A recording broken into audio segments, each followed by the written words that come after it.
തൃശ്ശൂർ-പാലക്കാട് ദേശീയപാതയിലെ കാഴ്ചപ്പറമ്പ് സിഗ്നലിലാണ്. ഇവിടെ വച്ച് നമ്മൾ സ്ഥിരം വാർത്തകൾ നൽകാറുണ്ട്. ഒന്നെങ്കിൽ കാറും കൂട്ടിയിടിച്ചു, അല്ലെങ്കിൽ കാറും ബൈക്കും കൂട്ടിയിടിച്ചു, ഇരുചക്രവാഹനം ലോറിയിലിടിച്ചു, അങ്ങനെ നിരവധി വാർത്തകൾ.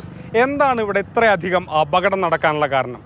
നമുക്ക് ഈ കാരണം ഒന്ന് പരിശോധിക്കാം. 2 സർവീസ് റോഡുകൾ, ദേശീയപാതയെ മുറിച്ച് കിടക്കുന്ന ഒരു പ്രധാന പാത, ഇതൊക്കെ ചേർന്നാണ് ഈ കാഴ്ചപ്പറമ്പ് ജംഗ്ഷൻ. പ്രധാനമായിട്ടും ഇപ്പോൾ സർവീസ് റോഡിലാണ് നമ്മൾ നിൽക്കുന്നതെന്ന് വിചാരിക്കാം. ഇവിടെ നിന്ന് നമുക്ക് ഇടത്തോട്ട് തിരിയണമെങ്കിൽ ഏത് സിഗ്നൽ നോക്കണമെന്നൊക്കെ കൺഫ്യൂഷൻ വരും. ഇതാണ് ഇവിടുത്തെ അപകടത്തിനുള്ള ഒരു പ്രധാനപ്പെട്ട കാരണം. ഈ സിഗ്നൽ ഉണ്ടെങ്കിൽ തന്നെ അവർക്ക് ഇങ്ങോട്ട് വരാൻ പറ്റുള്ളൂ.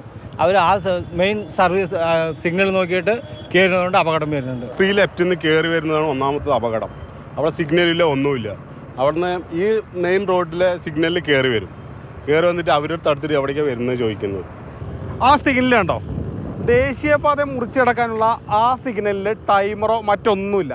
ഇത് ടക്കേന്ന് പറഞ്ഞ് പെട്ടെന്നൊന്ന് മാറും കേട്ടോ. നോക്കുക, കണ്ടോ, ഇങ്ങനെ പെട്ടെന്ന് റെഡ് ആകുമ്പോൾ ഈ വഴി വരുന്നവർക്ക് പെട്ടെന്ന് ആകെ ഒരു കൺഫ്യൂഷൻ വരും. അവരെങ്ങോട്ട് തിരിയണമെന്നോ എവിടെ വെച്ച് വണ്ടി നിർത്തണമെന്നൊരു ആശയക്കുഴപ്പം വന്ന് പിന്നിൽ നിന്ന് വരുന്ന വണ്ടികൾ അവിടെ ഇടിക്കാനും സാധ്യതയുണ്ട്.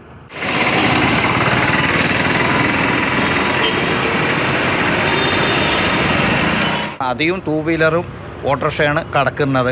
ചില ഓപ്പോസിറ്റ് വലിയ വാഹനങ്ങളായിരിക്കും അധികം ഉണ്ടാകുക.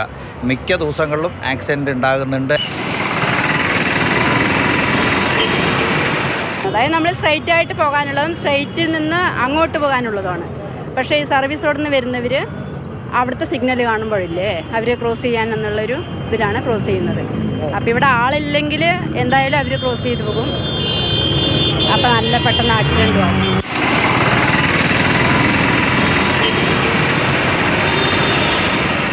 അശാസ്ത്രീയ സിഗ്നൽ സംവിധാനവും അശ്രദ്ധയും ചേരുന്നതോടെ കാഴ്ചപ്പറമ്പിൽ ഓരോ ദിവസവും അപകടമുണ്ടാകുന്നു. ഒരു ഫ്ലൈ ഓവർ അല്ലാതെ ഇതിന് മറ്റ് പരിഹാരമൊന്നുമില്ല. മൽഗൂഷി മോഹനൊപ്പം ഗോകുൽ VS, മാതൃഭൂമി ന്യൂസ്, പാലക്കാട്.